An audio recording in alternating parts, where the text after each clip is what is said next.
Hello दोस्तों, अस्सलाम वालेकुम। मेरा नाम मोहम्मद इरफान सैफी।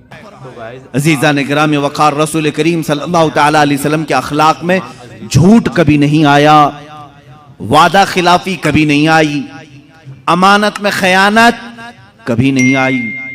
ये तो वो चीज़ें हैं जो मुनाफिकत पैदा करती हैं। हुजूर अकरम की ज़िंदगी पाक में कभी ये चीज़ें नहीं आई। अब ज़रा अल्लाह के हबीब सल्लल्लाहु तआला अलैहि वसल्लम के मुआशरती अखलाक में बताऊं।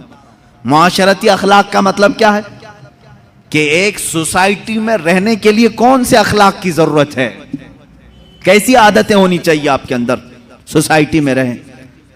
देखिए, अखलाक एक बहुत बड़ा टॉपिक है और इस पर अगर मुसलमान पूरा नहीं उतरा तो मैं समझता हूं कि वो इस्लाम में पूरा आया ही नहीं।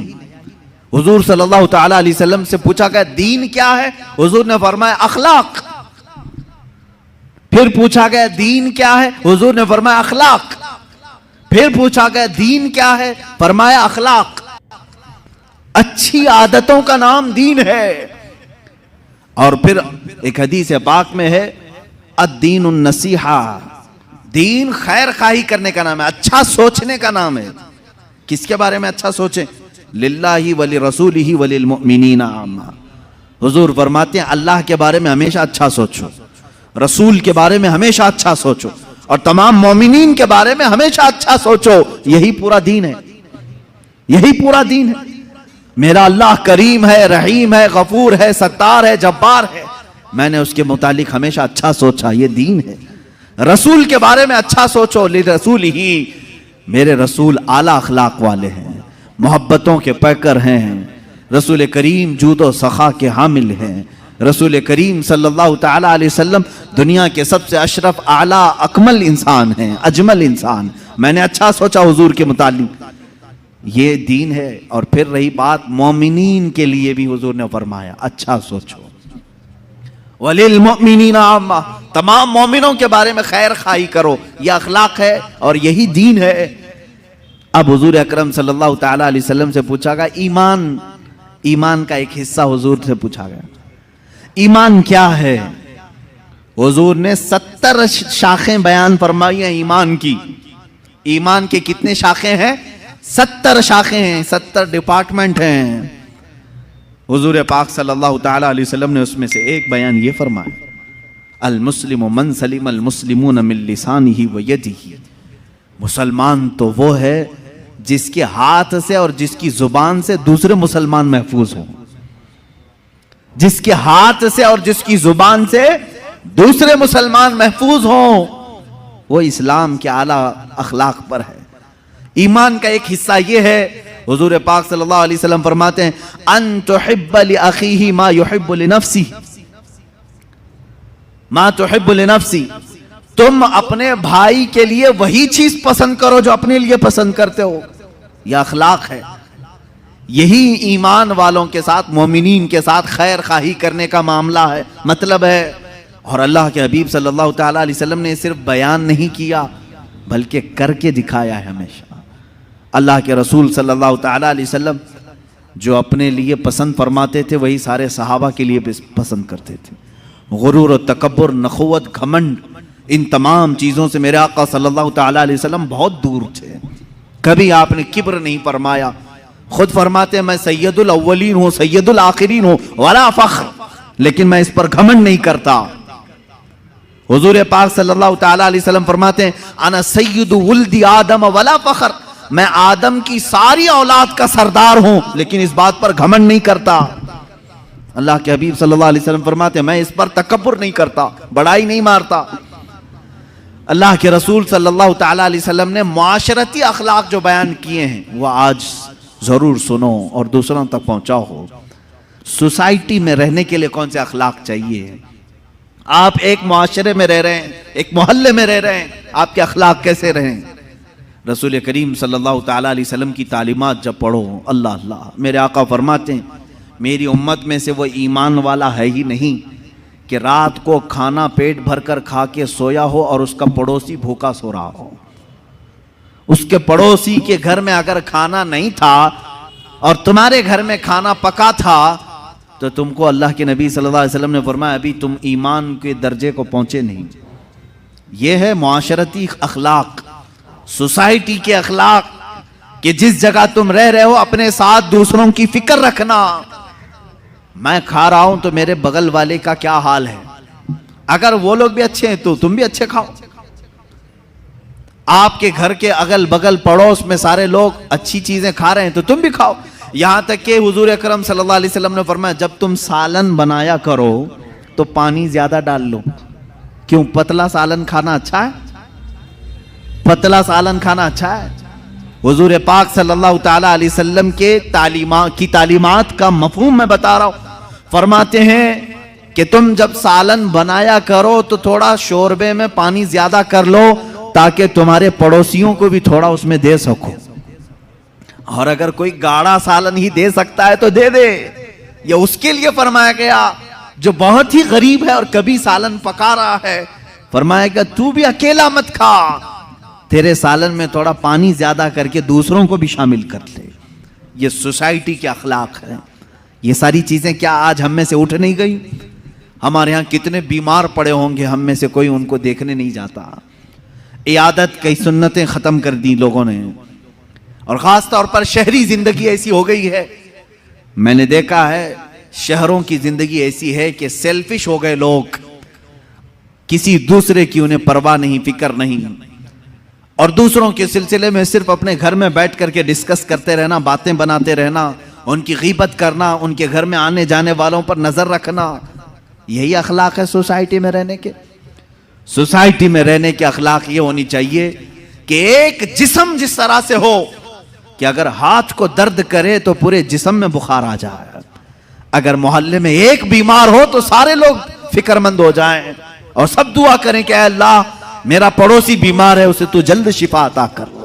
ये ईमान वालों का मुआशरा है जो मेरे आका सल्लल्लाहु ताला अलैहि वसल्लम के अखलाक का एक शाहकार है।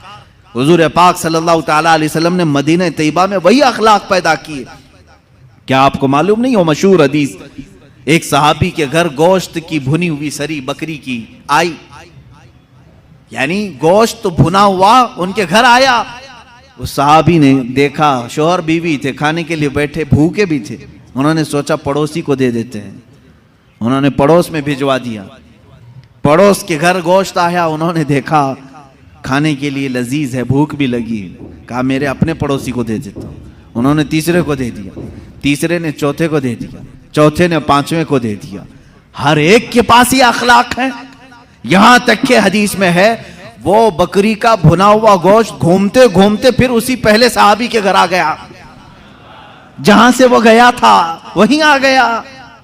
इसका मतलब है कि मदीने में हुजूर पाक सल्लल्लाहु ताला अलैहि वसल्लम ने आला किस्म के इंसानों की सोसाइटी बनाई थी जो एक दूसरे पर अपनी जान वारफ्ता करते थे, जान बिछाते थे।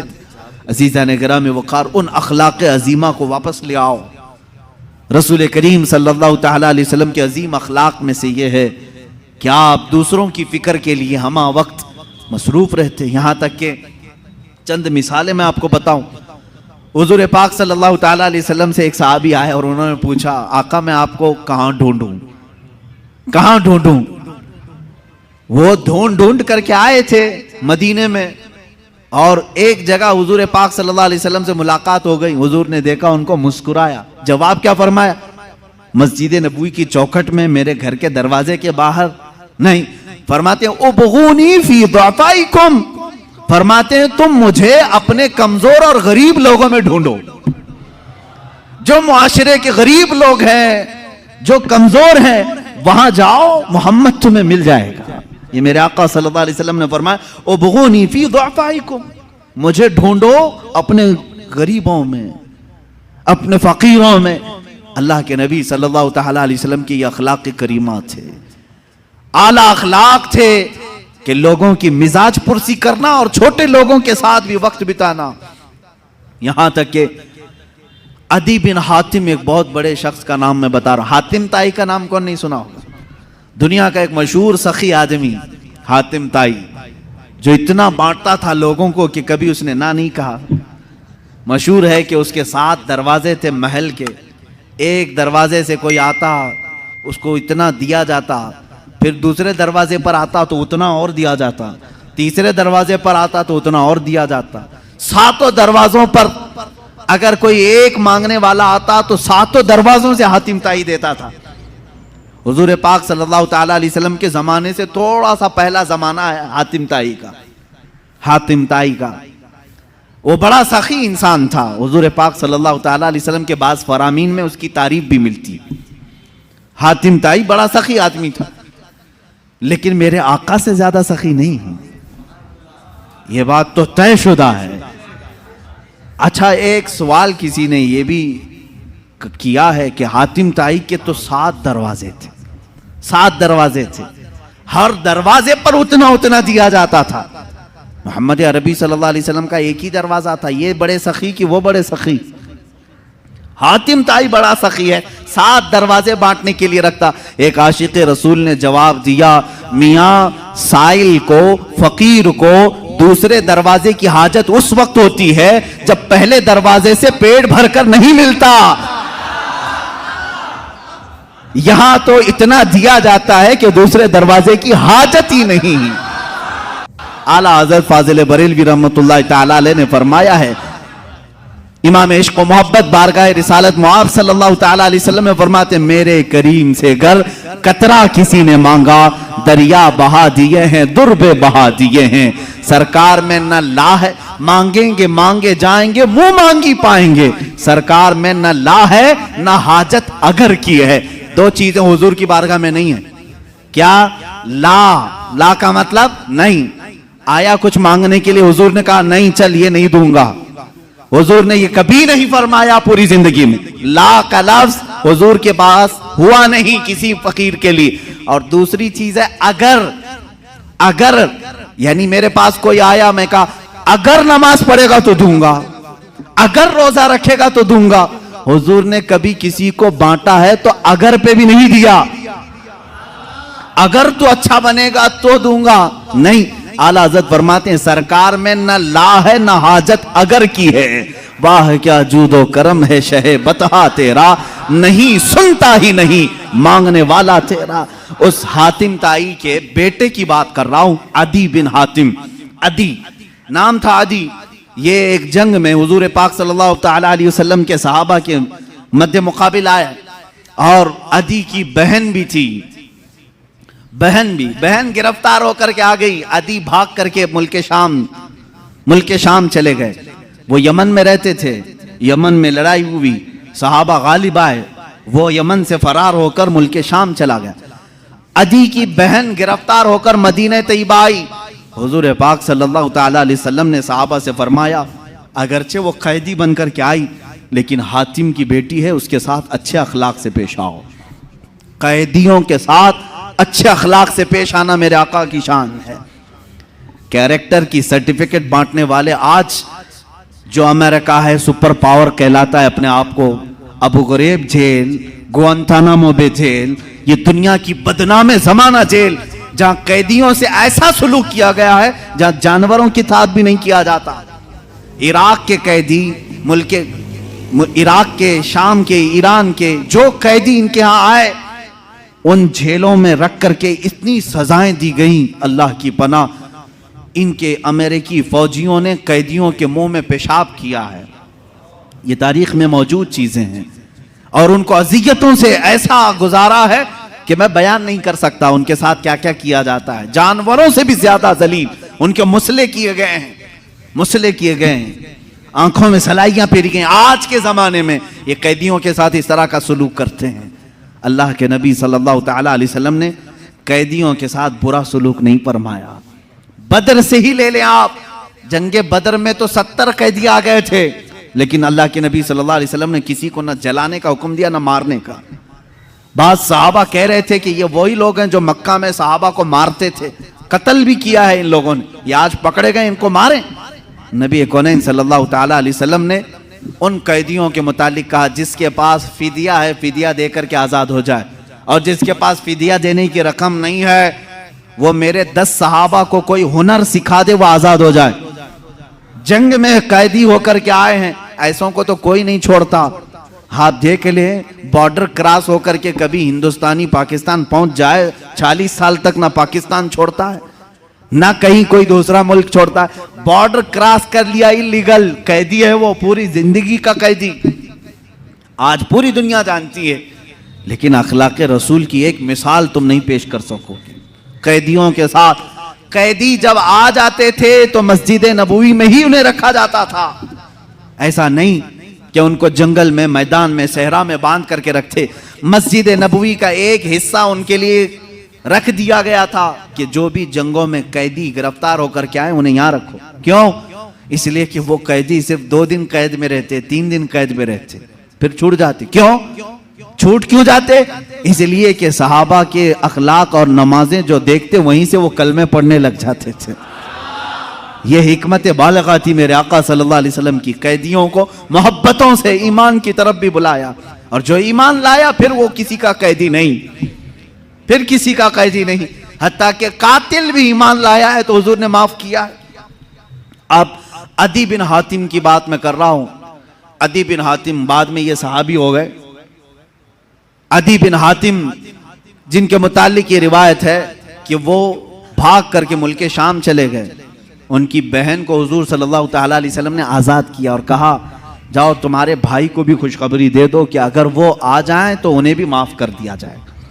वो गई, जाकर के अदी से हुजूर की बड़ी तारीफ़ें की, ऐसे अखलाक वाला मैंने कभी किसी को नहीं देखा।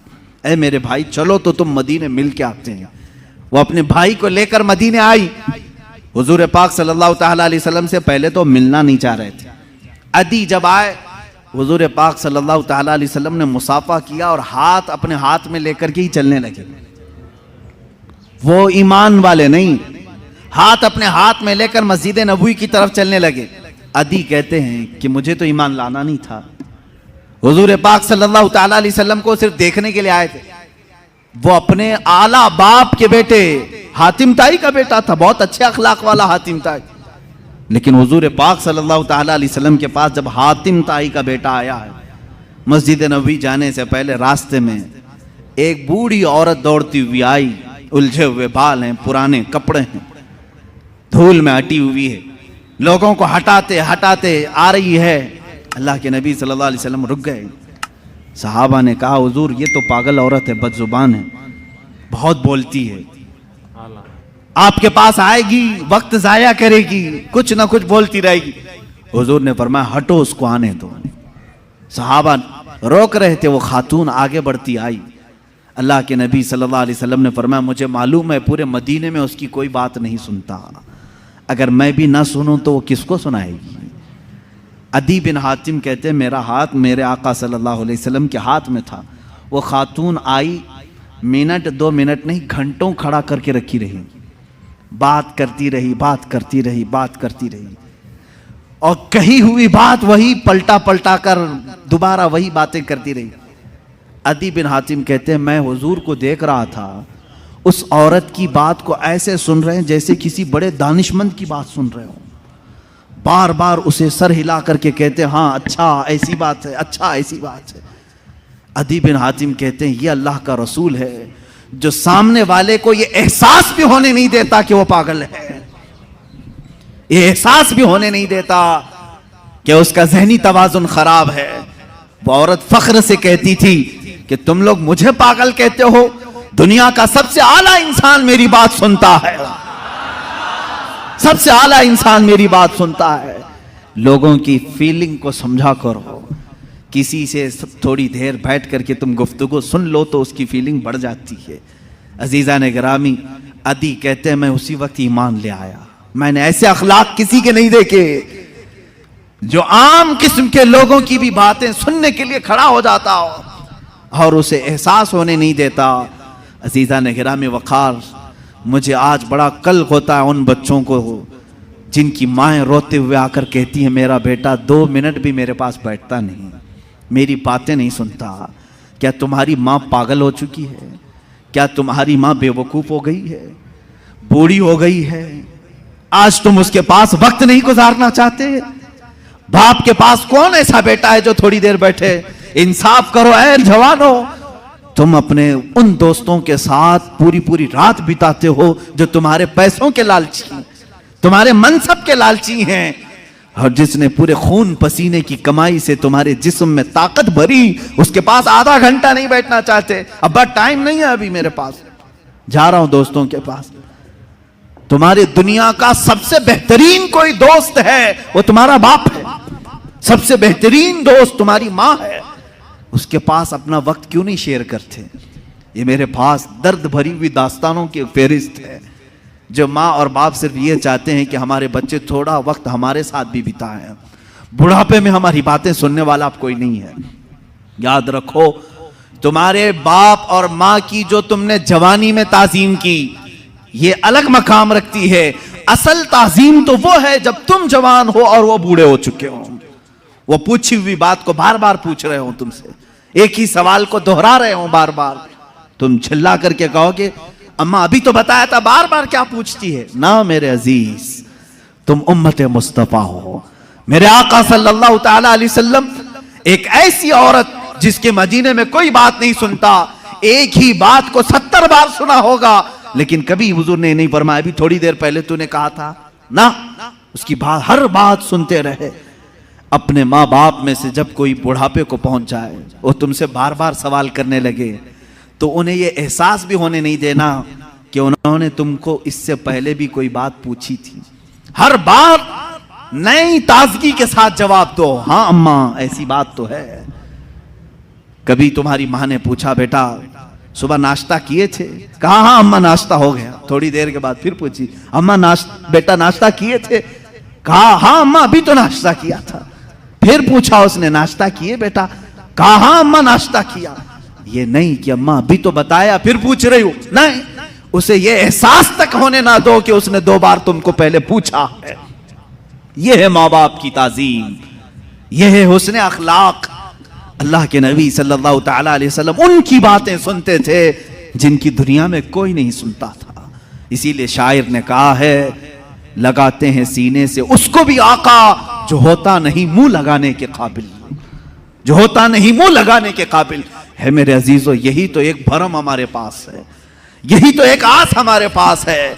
आज हमारी कोई सुनता है तो सिर्फ मुस्तफा करीम का दरबार है, मेरे आका सल्लल्लाहु तआला अलैहि वसल्लम। ये आस बढ़ जाती है, हमारी उम्मीदें बढ़ जाती हैं कि हमारी अगर दुनिया में आज कोई नहीं सुन रहा, इंशाअल्लाह एक दिन मदीने पहुंचकर सब सुनाएंगे, सब सुनाएंगे। मेरे आका सल्लल्लाहु तआला अलैहि वसल्लम धुतकारेंगे भी नहीं, इनकारेंगे भी नहीं, सुनेंगे पूरी बातें। यहां तक कि अल्लाह के नबी सल्लल्लाहु तआला अलैहि वसल्लम के पास लोग आते अपनी दर्द की दास्तानें सुनाने के लिए। कभी आपने महसूस किया कि मेरी जिंदगी ऐसी तो बन जाए, कोई मेरे पास आकर के अपने गम को सुना ले? मैं अपनी तारीफ नहीं करता, कभी कभार मेरे पास ऐसा होता है, लिखने में बैठा हूं, पढ़ने में मसरूफ हूं, कोई दर्द के मारे हुए लोग या कोई खातून, औरतें जब बात करती हैं तो बहुत ज्यादा बात करती हैं। होता है कि डांट दिया जाए, रख दिया जाए, लेकिन अखलाक मुस्तफ़ा ये होते हैं, हम ये सोच लेते हैं कि शायद थोड़ी देर बात करने से इसकी दिल की भड़ास निकल जाए, इसका दिल हल्का हो जाए। अगर अल्लाह ने मुझे जरिया बना लिया तो ये भी उसका इनाम है। बनो इस तरह से कि तुम्हें कोई अपना दर्द सुना सके, तुम्हारे कंधे पर सर रख करके रोकर अपना हल्कान कर सके, 2 आंसू तुम्हारे सामने बहा ले तो उसे हल्का लगने लगे। ये नहीं कि तुम हर एक से जी छुड़ाते हुए, जान छुड़ाते हुए भागते रहो। कितनी माएं आज तुम्हारे इंतजार में, उन जवानों की। मैंने शायद इसे कबल भी कहा हो अपनी तकरीरों में, फिर मैं आज दोहराता हूँ। एक नौजवान है, आज भी मैं बच्चों से कहता हूँ वक्त को गनीमत जानो मेरे अजीज बच्चों, जो अल्लाह ने तुम्हें माँ बाप की दौलत से नवाजा है, ये दोबारा नहीं मिलते। एक बार इनका जनाजा निकल जाता है तो दुनिया में अंधेरा छा जाता है, फिर दोबारा बाप की जैसी कोई छत भी नहीं मिलती और माँ के जैसा कोई साया भी नहीं मिलता। ये याद रखना हमेशा। एक नौजवान को मैंने देखा था, वो बड़ा अय्याश तबीयत का था, माँ बेवा है, बहुत पहले ही शौहर का इंतकाल हो गया था, बच्चा सिर्फ 4 साल का था या छोटा सा था। जब से वो घरों के काम कर करके अपने बच्चे को पालती थी, जवान हुआ तो औबाशों की सोहबत में लग गया, बदमाशों की सोहबत में आ गया। माँ को अब इससे बड़ा धचका और क्या लगे। एक दिन आई थी मेरे पास रोते हुए, कहा गजब हो गया, जिंदगी ने पहले ही मेरे से शोहर की जुदाई, और मैंने ऐसे अय्याम काटे कि लोगों के जूठे बर्तन धोए, इस उम्मीद पर कि एक बेटा है जवानी में, ये जब पहुंचेगा तो मेरे बुढ़ापे का सहारा होगा। लेकिन मुफ्ती साहब ऐसा हो गया कि मेरा बेटा बदमाशों की सोबत में चला गया। अब मेरा वो आखिरी सहारा भी खत्म है, मैं किसके पास जाऊं? वो गम के मारे इतना रोई थी। मैं जब भी आज याद करता हूं उस खातून को तो मुझे तन्हाई में रोना आता है। मैं जितनी कोशिश हो सकी, मैं कोई बहुत बड़ा मुअस्सिर आदमी नहीं हूं, एक छोटा तालिब इल्म, सोचा कि उस नौजवान बच्चे को बुलाऊं। उसके साथ मैंने थोड़ा वक्त गुजारा, उसे समझाया तेरी माँ की कदर और कीमत क्या है। वो एक बेवा है, एक बेवा है, वो 4 औरतों के साथ बैठने में शर्म करती है। क्या तू अपनी माँ के साथ वक्त नहीं बिताता? दुनिया में तेरे दोस्त होंगे, तुझे दोस्त छोड़ करके जाएं तो तुझे कितनी तकलीफ होती है। तू सोच अपनी माँ को, उसके तो कोई दोस्त नहीं, और उसका बेटा भी उसको रात अकेला छोड़कर जाता है।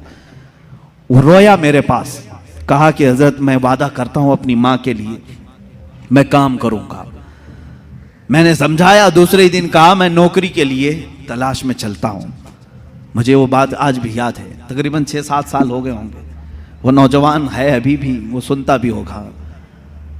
उसने कहा अम्मा से मैं कहता हूं मैं नौकरी करता हूं। माँ उस दिन बड़ी खुश हुई, कहा हजरत आपने मेरे बच्चे को सीधे रास्ते पर लाने में बड़ी मेरी मदद की है। बस जिंदगी की एक ही ख्वाहिश रह गई है कि मैं अपने बेटे की कमाई खा लूं। मेरा बेटा कमा करके लाया हो, मैं वो खा लूं। जिंदगी भर लोगों के जूठे बर्तन धो धो करके बच्चे को पाला है, एक बार मेरा बेटा खिलाए मुझे। वो इस आस में रही। वो बेंगलुरु या कहीं किसी इलाके में नौकरी पर गया, महीना गुजरा था, तनख्वाह आई उसकी। उसने कहा तनख्वाह संभाल कर, पहली तनख्वाह मैं अपनी माँ को लेके जाता हूँ। वो पूरा अपनी तनख्वाह, अपनी सैलरी लेकर के गांव पहुंचा था। उसे पता ही नहीं था उसके घर के पास भीड़ जमा हुई थी। जब उसने देखा तो लोगों ने कहा कि तेरी माँ का रात में इंतकाल हो चुका। उसने वो पैसों का लिफाफा अपनी माँ के कदमों में रखा। आज तक जब कभी वो मिलता है तो फूट कर रोता है, कहता है मेरी माँ इसी आस में दुनिया से चली गई कि बेटे की एक कमाई खा लूँ। लेकिन मुझसे ज्यादा बदनसीब कौन है इस दुनिया में, जो माँ के कमाए हुए जूठे बर्तन को धोए हुए कमाई तो खा लिया, अपने हाथों का एक लुकमा में अपनी बेवा माँ को खिला नहीं सका। ऐ नौजवानों, क्या इसी का नाम जिंदगी है? क्या इसी का नाम ईमान है? तुम्हारे अखलाक तो वो होने चाहिए कि तुम बाहर जाओ तो तुम्हारे माँ बाप तुम्हारे अखलाक पर फख्र करें। तुम्हारी एक एक कमाई के लिए वो आज भी इंतजार में है। एक बात याद रखना, माँ बाप लालची नहीं है तुम्हारे, लेकिन सिर्फ उनकी ख्वाहिश ये होती है कि बेटा अपने पैरों पर खड़ा हो जाए। जब मुर्गी अपने चूजों को खुद खाते हुए देखती है तो खुश हो जाती है। पहले चोंच से दाने तोड़ तोड़ के खिलाती रहती है, लेकिन जब बच्चे खाने के लायक हो जाते हैं तो खुश होती है। क्या तुम्हारे माँ बाप को इतनी भी खुशी नहीं देना चाहते हो? आज इतना भी उन्हें सुकून नहीं देना चाहते? जिन्होंने माँ बाप के साथ बदतमीजियां की हैं, उन्होंने दुनिया में अपनी जहन्नम खरीदी है। अल्लाह के नबी सल्लल्लाहु ताला अलैहि वसल्लम से किसी ने पूछा माँ बाप क्या हैं? हुजूर ने फरमाया वो तेरी जन्नत भी है, तेरी दोज़ख भी है। वो तेरी जन्नत भी है, तेरी दोज़ख भी है। जिसने माँ बाप के साथ बुरा सलूक किया उसने दुनिया में दोज़ख खरीद ली है। अल्लाह के नबी सल्लल्लाहु अलैहि वसल्लम ने यहां तक फरमाया मैं तो चाहता हूं कि जिस घर में वालिदैन का नाफरमान हो उसके घर को आग लगा दूं, दुनिया में आग लगा दूं। यह बात यहां से निकली थी कि तुम उम्मत मुस्तफा हो। मेरे अखलाक, मेरे आका के अखलाक तो ये थे। आम खातून जो दुनिया की है, मदीने की गलियों में बूढ़ी औरत है, फटे कपड़े हैं, उलझे बाल हैं, उसकी बात सुनने के लिए पूरे कायनात का आका खड़ा हो सकता है। तो है मेरे अजीज, तुम अपनी माँ के लिए थोड़ा सा वक्त नहीं निकाल सकते? अपनी माँओं के पास वक्त गुजारो। मैं समझता हूं दुनिया का अजीम वक्त है, दुनिया का अजीम वक्त है। मैं भी आज अपनी डायरी में मैंने लिखा है, मैंने बहुत सारी जगहों पर तालीम हासिल की है, मदरसों में पढ़ा हूँ, हिफ्ज़ कुरान हुआ है, आलिम पढ़े हैं या मुफ्ती कोर्स किए हैं, जहाँ जहाँ वक्त गुजारे हैं।